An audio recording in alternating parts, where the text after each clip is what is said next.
Hey guys, welcome back. So now in this video we'll proceed ahead with the setup of LAMP server. So uh, last time we did some steps. We installed some other packages, but then we discontinued in that video. So now we'll be continuing ahead of that. So let's connect to our instance. Uh, Entering the username EC2 user, and let's go to the documentation also. So last time हमने जो documentation में कौन कौन से steps किए थे वो एक बार देख लेते हैं. लास्ट टाइम हमने यहाँ तक के स्टेप कर लिए थे. This was something which I wanted to explain you guys in this video. This is something really important. तो यहाँ पर ये जो कमांड है, use the system ctl command to configure the Apache web server to start at each system boot. तो यहाँ पर होता है ये है सिस्टम बूट का मतलब है कि जब हम इंस्टेंस को रीबूट करते हैं, हमारे पास इंस्टेंस को रीबूट करने का ऑप्शन है, राइट. तो हम अगर कभी इंस्टेंस को रीबूट करेंगे तो रीबूट करने के बाद हमें बार बार अपाचे को स्टार्ट करने की ज़रूरत नहीं है इस कमांड को अप्लाई करके.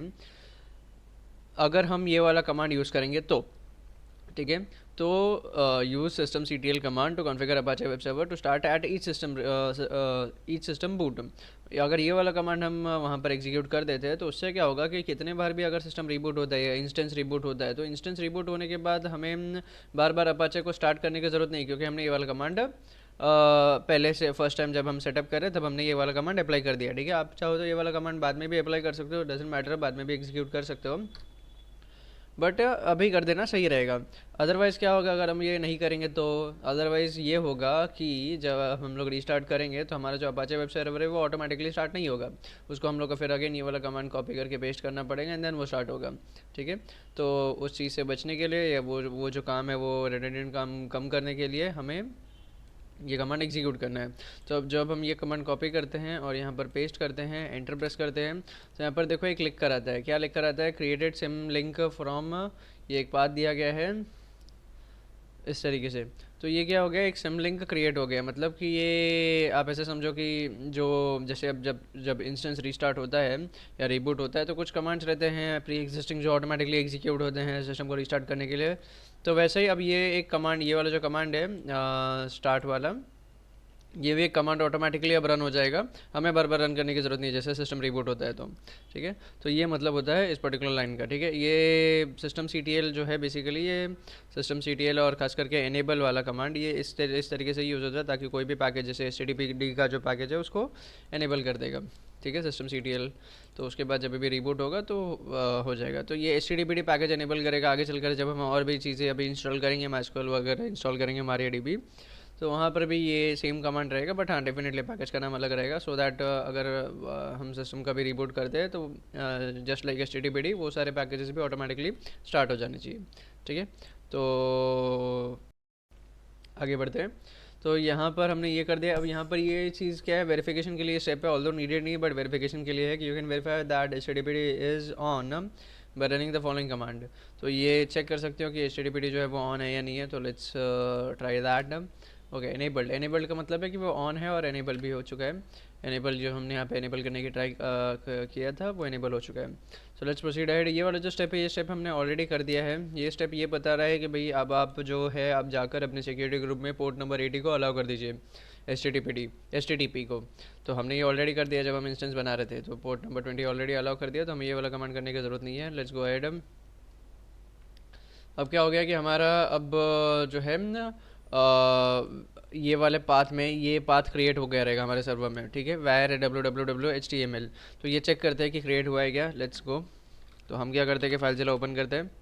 ठीक है, फाइलज़िला कन्वीनियंट है इसलिए, अदरवाइज़ आप यहाँ से भी जा सकते हो, बट फाइलज़िला में आपको विजिबल भी रहता है ना चीज़ें, तो इसके लिए वेयर यूजिंग फाइलज़िला. अब यहाँ पर हमें हमारा आईपी एड्रेस डालना है. तो हमारा आईपी एड्रेस क्या है, तो आईपी एड्रेस मैं अगर देखना चाहूँ तो अभी फ़िलहाल मेरा कंसोल लॉग्ड इन नहीं है, तो मैं क्या करूँगा एक शॉर्टकट से मैं मेरे आईपी एड्रेस को देख लूँगा फटाफट लोड करके. ठीक है, लोड किया मैंने आईपी एड्रेस मिल गया यहाँ पे क्विकली और यहाँ पे मैंने डाल दिया है. ठीक है, so that's how you can recover your IP address even without logging into the system. तो अब मैंने यहाँ पे कनेक्ट कर दिया है. अब यहाँ पे मैं वेयर के अंदर जाता हूँ। वेयर के अंदर जैसे ही मैं जाता हूँ ना, वेयर फोल्डर के अंदर, तो यहाँ पे देखो www फोल्डर हो जाता है। ये www जो फोल्डर है वो फोल्डर पहले नहीं रहता है। जब आप अपाचे वेब सर्वर इंस्टॉल करते हो तभी ये फोल्डर क्रिएट होता है, ठीक है। इसके अंदर और एक फोल्डर रहता है HTML करके, और ये CGI बिन भी रहता है, बट HTML फोल्डर काम का है। तो ये जो HTML फोल्डर है ये भी पहले नहीं क्रिएटेड रहता है, जब आप अपाचे सर्वर को इंस्टॉल करोगे तभी ये भी बनता है। अब हमें क्या करना रहता है कि हमारे जो भी प्रोजेक्ट के फाइल्स वगैरह रहते हैं वो हमें इस HTML फोल्डर के अंदर डालने हैं, ठीक है। तो ये आप ऐसे समझ के चलो कि ये एक मेन फोल्डर है, इसके अंदर ही आपके सारे प्रोजेक्ट के फाइल्स रहेंगे, ठीक है। Where www HTML। उबंटू में भी ये सेम बात है, अगर आपका उबंटू वाला EMI है तो वहाँ पर भी सेम बात है कि आपको वेयर www HTML के अंदर में आपके जो भी प्रोजेक्ट फाइल्स वगैरह रहेंगे वो हम यहाँ पे डालेंगे। तो प्रोजेक्ट फाइल्स भी आगे डालेंगे, फिलहाल के लिए तो हमने जब जस्ट हम सेटअप कर रहे हैं तो हमारा ये वेयर www HTML करके हमारा एक फ़ोल्डर वगैरह बन गया है। अब यहाँ पे आगे देखते हैं डॉक्यूमेंटेशन में क्या लिखा हुआ है। तो आगे डॉक्यूमेंटेशन में ये लिखा हुआ है कि भाई अब आप चाहो तो चेक कर सकते हो कि आपका वेब सर्वर चल रहा है या नहीं चल रहा है। तो चेक करने के लिए आपको क्या करना है कि आपको अपना जो IP एड्रेस है वो यहाँ पर डालना है। तो मैं क्या करूँगा कि मेरा जो वेब सर्वर का IP एड्रेस है वो मैं यहाँ पर डालता हूँ और एंटर करता हूँ। एंटर करने के बाद ये एक पेज अपीयर होगा। ये पेज अपीयर हो रहा है, इसका मतलब है कि आपका जो अपाचे सर्वर है वो प्रॉपर्ली इंस्टॉल हो चुका है, ठीक है, जिसका वर्जन है 2.4। अगर आप चाहो तो ये वर्जन कोई और वर्जन का भी अपाचे इंस्टॉल कर सकते हो, बट सिंस ये लोगों ने डॉक्यूमेंटेशन में ये वाला वर्जन स्पेसिफाई किया है, इसके अपडेट ऊपर वाले वर्जन्स भी होंगे डेफिनेटली। जैसे यहाँ पर इन लोग ने PHP 7.2 वर्जन को इंस्टॉल कर रही है लोग, but if you want PHP 7.4 version को भी आप इंस्टॉल कर सकते हो, ठीक है, अलग से बाद में। तो ये जो डॉक्यूमेंटेशन है क्योंकि ये थोड़ा पुराना है तो दैट्स वाई PHP 7.2 यहाँ पर चल रहा है अभी भी, ठीक है। तो इस तरीके से हमने अभी तक क्या कर लिया, हमने हमारा अभी तक वेब सर्वर जो है वो प्रॉपर्ली सेटअप कर दिया है। अच्छा, यहाँ पर और एक चीज़ है कि यहाँ पर जो हमने है अभी क्या किया है, हमने यहाँ पे IP एड्रेस डाला है। नॉट सिक्योर इसलिए आ रहा है बिकॉज हमने अभी तक SSL सर्टिफिकेट वगैरह इंस्टॉल नहीं किया है। तो SSL सर्टिफिकेट वगैरह इंस्टॉल करेंगे तो यहाँ पे HTTPS वगैरह आएगा तो फिर आपका काम होगा। अभी फिलहाल सिर्फ HTTP है, तो that's why it is showing as non secure या नॉट सिक्योर। अब ये IP एड्रेस के बदले आप अपना पब्लिक DNS भी डाल सकते हो। पब्लिक DNS मैंने आपको बताया था, पब्लिक DNS कहाँ से मिलेगा आपको, तो आप पब्लिक DNS भी यहाँ पर डालोगे तो भी वर्क करेगा, ठीक है। तो IP एड्रेस या फिर public DNS both will work, okay. अब हमें नेक्स्ट क्या करना है, नेक्स्ट हमें ये करना है कि आगे बढ़ते हैं। यहाँ पर क्या है कि टू सेट फाइल परमिशन। अब देखो ये फाइल परमिशन वगैरह क्यों सेट करना है, तो यहाँ पर मैं आपको बताता हूँ। यहाँ पर जब आप देखोगे, अच्छा हम लोग यहाँ से भी एक बार देख लेते cd/where/www/where में जाते हैं पहले तो ls कर लेते हैं। यहाँ पर भी देखो आपको www फोल्डर मिल जाएगा बिकॉज ये दोनों चीज़ें सेम ही है, इसलिए यहाँ पर भी मिल जाएगा आपको। www के अंदर जाना है, ls करोगे तो आपको HTML फोल्डर दिखेगा। अगर आप HTML के अंदर जाना चाहते हो तो HTML के अंदर भी जा सकते हो, ठीक है। सो दैट्स हाउ आप कंट्रोल पैनल से भी चेक कर सकते हो कि आपका www या फिर HTML फोल्डर बना है या नहीं बना है, ठीक है। अब अगर आपको वापस से होम पे जाना है तो आप ऐसा कर सकते हो, cd स्पेस ये जो एरो रहता है क्लिक करोगे तो आप डायरेक्टली होम पे आ जाओगे। होम मतलब क्या है, /home/ec2-user वाला जो फोल्डर है वो, ठीक है। तो ओके, अब ये क्या है, तो ये परमिशन चेंज करने का काम अभी हमें करना है। तो परमिशन क्यों चेंज करना है वो भी मैं बताता हूँ। जैसे देखो अब ये जो है HTML फोल्डर बना है, ये HTML फोल्डर किसने बनाया, ये www फोल्डर किसने बनाया, ये फोल्डर जो है सिस्टम ने बनाया। जब अपाचे इंस्टॉल हो रहा था तो ये सारी चीज़ें सिस्टम ने ऑटोमेटिकली क्रिएट की। तो अगर कोई फोल्डर सिस्टम बनाता है, ठीक है, अगर ध्यान से सुनना, अगर कोई फोल्डर सिस्टम बनाता है तो जब सिस्टम कोई फोल्डर बनाता है तो वो क्या करता है कि वो यहाँ पर जो है उसका जो ओनर और ग्रुप का नाम रहता है उसको रूट देता है, ओनर और ग्रुप का नाम। तो ये वाला फोल्डर सिस्टम ने बनाया तो इसका नाम रूट दे दिया। ये सारे फोल्डर्स भी सिस्टम ने बनाए हैं तो इसका भी नाम सिस्टम या ऑपरेटिंग सिस्टम समझ लो। तो ऑपरेटिंग सिस्टम ने बनाया तो इसका भी यूज़र ओनर और ग्रुप का नाम रूट दे दिया है। अंदर ये वाला HTML फोल्डर का भी नाम रूट दे दिया। इस तरीके से रूट करके जो ओनर और ग्रुप के नाम है वो हो गए। अब हमें क्या करना है कि भाई हमें इस ओनर और ग्रुप को चेंज करना है। ओनर को हमें चेंज करके रूट के बदले हमें EC2 यूज़र करना है और ग्रुप को चेंज करके हमें अपाचे ग्रुप करना है, ठीक है। तो वो कैसे करते हैं वो हम लोग अभी देखेंगे। नेक्स्ट स्टेप्स हमारा वही है डॉक्यूमेंटेशन में। अच्छा, ये क्यों करना है, सवाल ये भी हो सकता है। तो ये इसलिए करना है बिकॉज हम जब लॉगिन कर रहे हैं, ठीक है, रूट यूज़र को सारे प्रिविलेजेस रहते हैं। रूट यूज़र बहुत सारी चीज़ें कर सकता है, लेकिन EC2 यूज़र जो है वो कुछ चीज़ें ही कर सकता है, सारी चीज़ें नहीं कर सकता है। तो यहाँ पर हमें अब जैसे कि फाइल्स वगैरह हमें यहाँ पे डालेंगे, फाइल जला का यूज़ करके जब हम फाइल्स वगैरह कॉपी करेंगे, हमारे प्रोजेक्ट के फाइल्स यहाँ पर डालेंगे, तो ये सब चीज़ें अगर हम इससे करेंगे, क्या बोल सकते हैं, जब अगर ये रूट फोल्डर रहेगा तो यहाँ पे मैं कुछ भी नहीं कर सकता हूँ। जैसे कि अगर मैं यहाँ पर चाहूँ, यहाँ पर मैं एक फ़ाइल क्रिएट कर लूँ या डायरेक्टरी क्रिएट कर लेता हूँ, एक फ़ोल्डर बना लेता हूँ लेट्स से, ठीक है, तो फोल्डर में नहीं बना पाऊंगा, परमिशन डिनाइड आएगा, ठीक है। या अगर मैं चाहूँ तो ये example main dot JS file, इसको मैं यहाँ से यहाँ पे कॉपी कर लूँ, ठीक है, वो भी नहीं हो पाएगा, परमिशन डिनाइड आएगा। तो मैं कुछ नहीं कर सकता हूँ क्योंकि ये रूट फोल्डर है, ठीक है, रूट परमिशन है इसका। और मैं जो हूँ लॉगड इन हूँ, मैं EC2 यूज़र नाम से लॉगड इन हूँ, और मैं रूट यूज़र नाम से लॉग इन नहीं हो सकता हूँ। तो ये परेशानियाँ हैं। प्लस उसके बाद जो सिस्टम्स एग्जीक्यूट होते हैं, कमांड जब एग्जीक्यूट होते हैं, जैसे अब अगर आपने कोडिंग फाइल्स वगैरह डाल दिया, तो कोडिंग फाइल्स वगैरह डालने के बाद जो कमांड वगैरह एग्जीक्यूट होंगे, कोड एग्जीक्यूट होंगे, तो वो भी जो है वो एग्जीक्यूट भी EC2 user execution, EC2 user के थ्रू एग्जीक्यूट होते हैं। तो उस केस में भी अगर आपको कोई कमांड वगैरह एग्जीक्यूट नहीं एग्जीक्यूट करना है, तो उसके लिए भी आपको चाहिए रहेगा EC2 यूज़र का परमिशन। रूट परमिशन से काम नहीं चलेगा, ठीक है। इसलिए हमें ये परमिशन, मतलब जो यूज़र है, ओनर है और ग्रुप है, उनको चेंज करना रहता है, ठीक है। तो ये सारी रीजंस हैं, रीजंस यहाँ पे एक्सप्लेन नहीं किए रहते हैं, बट ये सारे रीजंस होते हैं। इसके अलावा कुछ और भी रीजंस होते होंगे, तो उनकी वजह से हमें हमारा जो EC2 यूज़र है और मतलब ओनर और ग्रुप, उनको चेंज करना है, ठीक है। तो यहाँ पर क्या लिखा हुआ है, add your user, in this case EC2 user to Apache group, to the Apache group. तो अभी हम क्या कर रहे हैं कि अपाचे ग्रुप ऑलरेडी एग्जिस्ट करता है, ठीक है।